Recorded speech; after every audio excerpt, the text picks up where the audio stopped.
अस्सलाम वालेकुम एवरीवन, क्या हाल है आप सब लोगों का। मैं बिल्कुल ठीक ठाक हूँ, अल्लाह का शुक्र है। अब फाइनली वो डे आ गया है कि हम लोगों ने ट्रैवल करना है। और आप यकीन करें, ट्रैवल करने से एक हफ़्ता पहले मेरी नींदें उड़ जाती हैं। मुझे इतनी एंजाइटी होती है ना कि मतलब मेरी नींद भी उड़ जाती है। और मुझे एयरपोर्ट पे वो एंजाइटी नहीं होती जो मुझे एयरपोर्ट से पहले पहले टाइम वाली होती है। मेरी हार्ट बीट भी बहुत ज़्यादा फास्ट हो जाती है और मैं बहुत ज़्यादा नर्वस रहना शुरू हो जाती हूँ। लेकिन जब एक दफ़ा सफ़र स्टार्ट हो जाता है फिर मैं काम डाउन हो जाती हूँ। और ये मेरी हमेशा कोशिश होती है कि मैं जब सफ़र करूँ तो डार्क कलर, ब्लैक कलर पहनूँ। जो शुरू के 1-2 दफ़ा गई थी उसमें मैंने ये चीज़ इतना वो नहीं की थी, लेकिन अब मेरा यही है कि मैं डार्क कलर के कपड़े, प्लेन सिंपल ड्रेस पहन के जाया करूँ। और ये वाला जो ड्रेस है मेरी, एक तो हर चीज़ के पीछे कोई ना कोई कहानी होती है। आगा नूर पे सेम चीज़ पसंद की थी, सेम चीज़ थी, यानी आप 1% डिफरेंस भी नहीं कह सकते कि सीरियस से मैंने ये कपड़ा लिया, ठीक है, और मैंने सेम स्टिचिंग करा ली। आगा नूर पे भी ये 4500 का 2 पीस था और मुझे स्टिचिंग एंड लेसेस और सारा कपड़ा समेत भी ये 4500 का पड़ा था। तो ये मैं पहन के जा रही हूँ। साथ बोलिए कि ये बगी रख लिया मैंने, ये ट्रैवल बगी 40 यूरोज़ की मैंने अमेज़ॉन से ली थी। हाउक ब्रांड जो होता है, हॉक है या हाउक है जो भी है, इसका ये बहुत चली है। ये पिछली दफ़ा भी पाकिस्तान में लेके गई थी और अभी भी मैं लेके जा रही हूँ। और साथ बोलिए कि ट्रंकी है मेरा, एक बैकपैक होगा और 2 सूटकेस हैं हमारे। बाकी ये जो 2 छोटे शॉपर है बनाए हैं मैंने, ये वैसे ही रास्ते में अगर कोई चीज़ ज़रूरत हो तो उसके लिए रख लिए हैं, नहीं तो ये ज़हर वापस ही ले आएंगे साथ ही अपने। और ज़हर नहीं जा रहे, सिर्फ मैं और वलिया जा रहे हैं। 11:30 बजे हम लोग निकले थे घर से। और ये बिल्कुल जो अब हम घर से जो ही आउट हुए थे तब मैंने वीडियो बनाई थी टाइम नोट करने के लिए, इस दफ़ा कि भला क्या होता है ना, तो मैंने टाइम जो है वो नोट कर लिया। हम लोगों की जो फ़्लाइट है वो फ्रैंकफर्ट से है, क्योंकि फ्रैंकफर्ट से हमें म्यूनिख की निस्बत थोड़ा सा टिकट प्राइस कम मिल रही थी। इतना कोई मेजर डिफरेंस नहीं था, लेकिन थोड़े से यूरोज़ का था। हमने कहा नहीं, वो भी हम कर लेते हैं।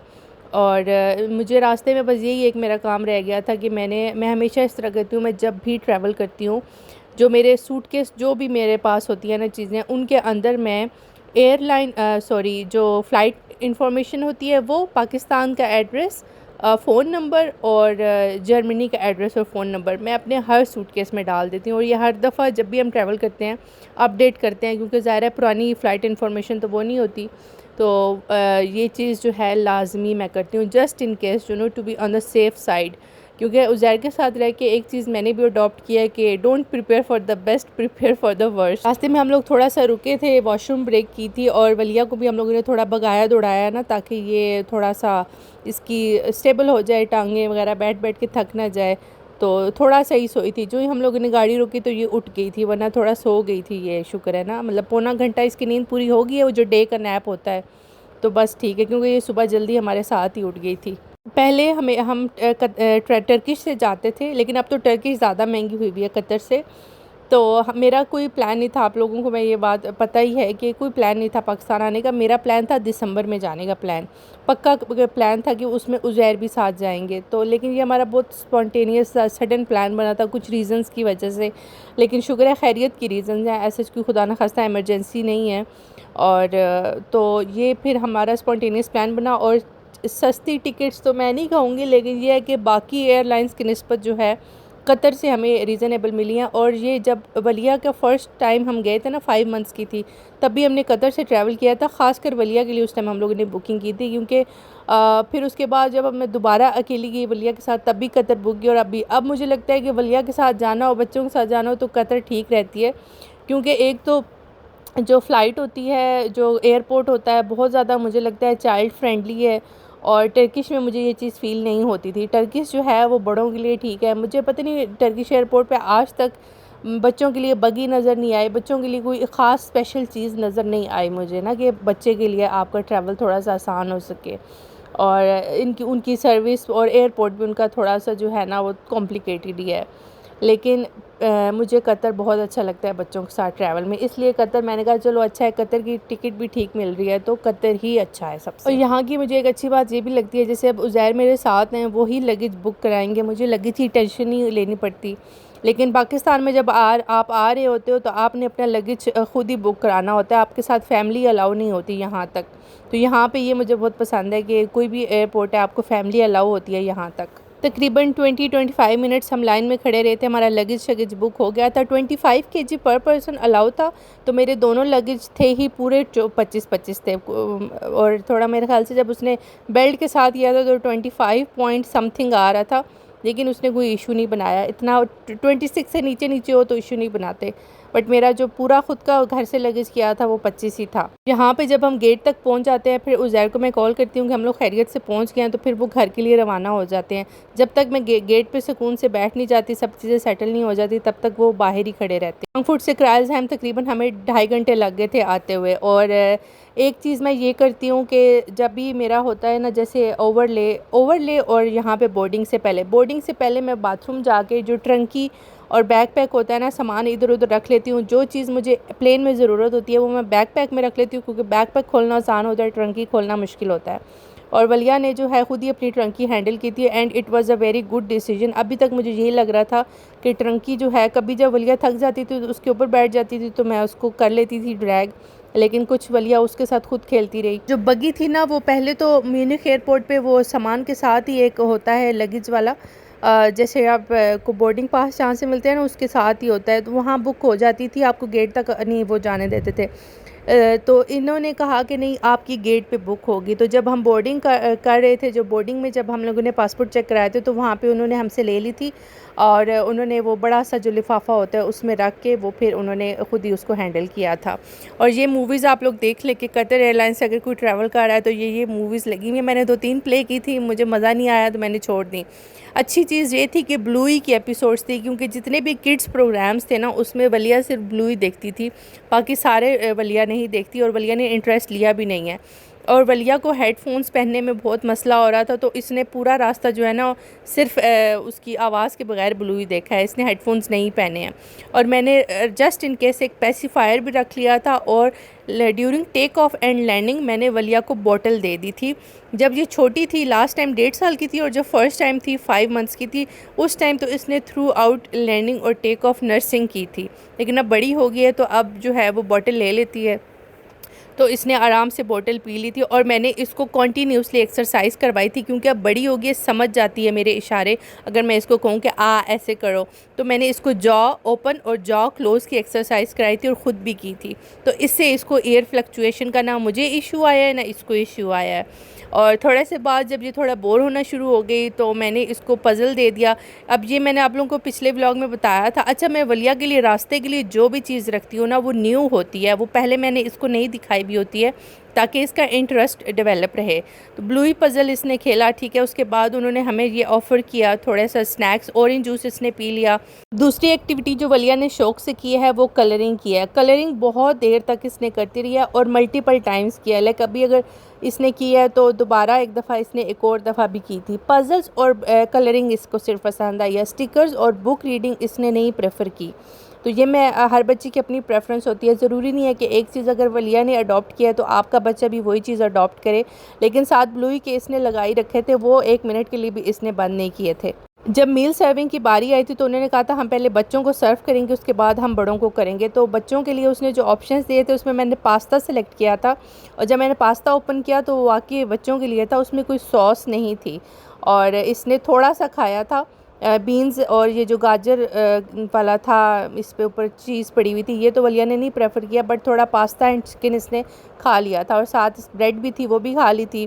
एक डेज़र्ट उन्होंने साथ में दिया था, वो पाइनएप्पल डेज़र्ट था, वो वलिया ने शौक़ से खा लिया था। और जो हमें सर्व किया, मेरे साथ एक लड़की बैठी हुई थी, वो जर्मनी बॉर्न थी लेकिन पाकिस्तानी थी, तो वो बड़ी इनोसेंट सी थी ना, तो उसको भी यही सुनाई दिया और मुझे भी यही सुनाई दिया कि वो अराबियाता बोल रहा है पास्ता। तो हम लोगों ने वो कहा, लेकिन जब उसने भी ओपन किया, मैंने भी ओपन किया, ये तो कार्टोफल प्यूरी के साथ कोई स्पिनाट और साथ जो है मेरे ख्याल से एग प्लांट था। तो मैं उससे ये पूछ रही थी कि मुझे सुनने में गलती हुई है, या मतलब क्या? वो कह रही थी कि नहीं, मुझे भी पैनी अराबियाता ही समझ में आया, लेकिन ये वो नहीं था। अब पता नहीं, शायद हमने गलत सुना है या उसने गलत दिया है, अल्लाह ही जानता है। शुक्र है वलिया ने थोड़ा सा पास्ता बचा लिया था, तो उसको हम लोगों ने इसमें डिप करके खा लिया था।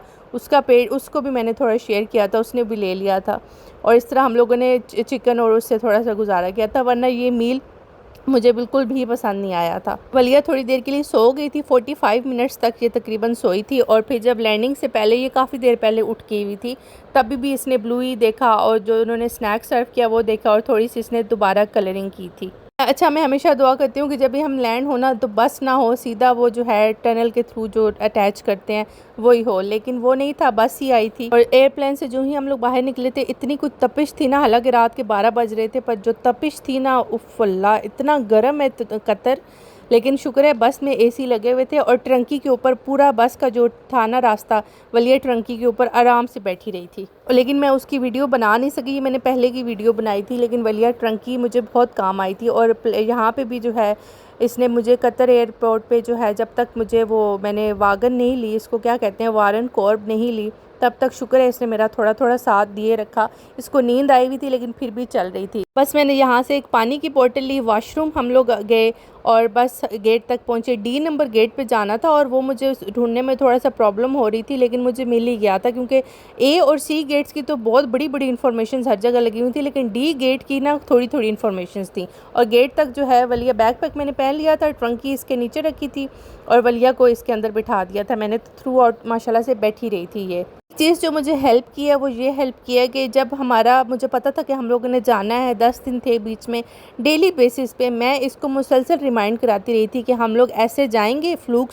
होएगा, फ्लूक हाफन होएगा, आपने मामा की ग्रोस हेल्पन करनी है, यानी आपने मामा की बड़ी सारी हेल्प करनी है।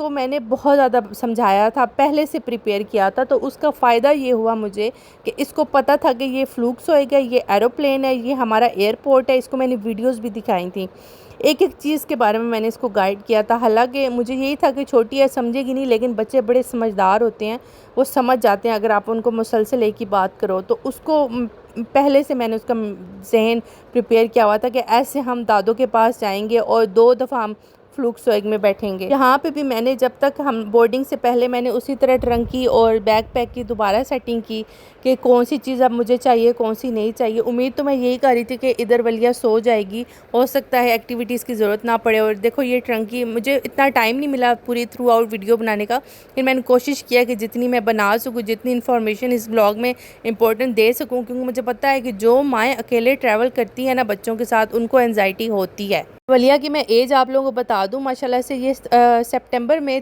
पूरे 3 साल की हो जाएगी। पिछली वाली फ़्लाइट में भी बच्चों को कोई गिफ्ट मिला था, ये भी मिला था, जो कि मैं यहीं छोड़ आई थी क्योंकि मेरे पास जगह ही नहीं थी, मैं कहाँ बैकपैक में रखती। जो मेरा होता है ना फैनी पैक, जिसको बम बैग बोलते हैं, उसको मैं रख लेती हूँ अपने पास, बाकी सारा मैं ऊपर रखवा देती हूँ। और पहले ही ना जो ही मैं सीट पे बैठती हूँ, बैकपैक में से जो चीज़ मुझे चाहिए होती है वो सारी मैं सीट पे रख देती हूँ, और बाकी सारा मैं ऊपर रख देती हूँ। और सिर्फ एक डायपर बैग निकाल के सामने रख देती हूँ, जस्ट इनके ज़रूरत पड़े तो। तकरीबन 3.5 घंटों की ये फ़्लाइट थी, जिसमें से 1.5 घंटा वलिया शुक्र है सोई रही थी। और जब ये सो रही थी तब खाना आया था, उन्होंने ऑप्शंस दिए थे हमें, तो मैंने बीच में बिरयानी चूज़ की थी। साथ अचार भी था, बिरयानी बीफ की थी, नीचे अच्छा मसाला था, और 4 बोटियाँ थी। मुझे यकीन नहीं आ रहा था मतलब मुझे यही था कि 1 बोटी होगी, लेकिन अचार भी मज़े का था, और ये जो सैलड था ये भी मज़े का था। मुझे ये नहीं पता चला कि ये इसमें माश की दाल है सैलड में या जो भी है, लेकिन अच्छा सैलड था। ये वाला मील अच्छा था, पिछली फ़्लाइट की निस्बत मुझे ये मील पसंद आया। और डेजर्ट में आई थिंक वो था कस्टर्ड था, जो कि मैं नहीं खाती और मैंने खाया भी नहीं, कस्टर्ड मैं नहीं खाती होती। मैंने बहुत मुश्किल से ये ख़त्म किया था क्योंकि मेरा पेट काइंड ऑफ फुल था, लेकिन फिर भी मैंने खा लिया।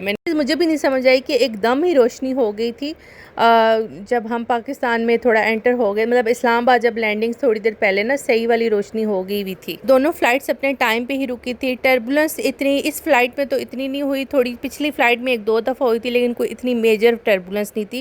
मुझे लगता है टर्बुलेंस ज़्यादा विंटर्स में होती है, पता नहीं, हो सकता है मैं गलत भी हूँ, लेकिन खैर मौसम पर भी डिपेंड करता है, तो टर्बुलेंस का इस दफ़ा इतना इशू हुआ नहीं। मैंने अपनी सीट्स बुक कराई थी, तकरीबन 100 यूरोस की चारों सीट्स बुक हुई थी दोनों फ़्लाइट्स की। इस दफ़ा जब मैंने हमेशा मैं कोशिश करती हूँ कि फ़्रंट पे ही लूँ, तो ये मेरी जो सेकंड नंबर वाली रो होती है ना, 12 नंबर सीट वो वाली थी फ्रंट पे बिल्कुल। तो मुझे यही था कि जो ही निकलेंगे तो हम सबसे पहले होंगे, क्योंकि पिछली दफ़ा ऐसा ही हुआ था कि मैं फ़ौरन ही फ्री हो गई थी 2 मिनट में, मतलब सबसे आगे मैं ही थी ना। लेकिन इस दफ़ा बहुत सारी फ़्लाइट्स इकट्ठी लैंड हुई हुई थी, उम्रा वाली भी फ़्लाइट्स लैंड हुई हुई थी। पासपोर्ट कंट्रोल पे बहुत रश था और हमें तकरीबन वहाँ पे लग गए थे 40 मिनट्स उस लाइन में खड़े हुए। लेकिन शुक्र है वलिया ने थोड़ा सा साथ दे दिया, कुछ देर काफ़ी टाइम वो ट्रंकी पे बैठी रही बार बार, और कभी कभी मैं उसको गोद में ले लेती थी।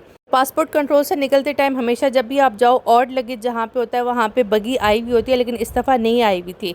फिर मैं वापस इधर आई, बेल्ट नंबर 5 थी इस्लामाबाद एयरपोर्ट की, वो सबसे आखिरी वाली आई थिंक होती है। वहाँ पे तकरीबन मैंने आधे घंटे से ऊपर वेट किया था, लगेज सबसे आखिर में जो है ना, वो पासपोर्ट कंट्रोल में बहुत वेट था तो मुझे तो शायद आ गया हो, लेकिन अब तो मैंने आजमा लिया है। कतर एयरवेज़ का जो जर्मनी का सामान है ना, सबसे आखिर में आता है, सबसे आखिर में। मतलब आप दुआएं ही करते रहते हो कि हाय खैरियत से पहुंच जाए सामान। जो ही मैं नीचे उतरती हूँ ना कोई आपको ऑफ़र कर रहा होता है कि आपके सामान में हेल्प चाहिए, तो मैं ले लेती हूँ हेल्प, उनको थोड़े से मैं पैसे दे देती हूँ। पाकिस्तानी रुपीज़ हमेशा मैं यहाँ से जाते वक्त लेके जाती हूँ ताकि जब मैं वापस पाकिस्तान आऊँ तो मेरे पास हों थोड़े से, तो उसमें से मैं थोड़े से उनको पैसे लाजमी दे देती हूँ और उनसे पूरी हेल्प ले लेती हूँ।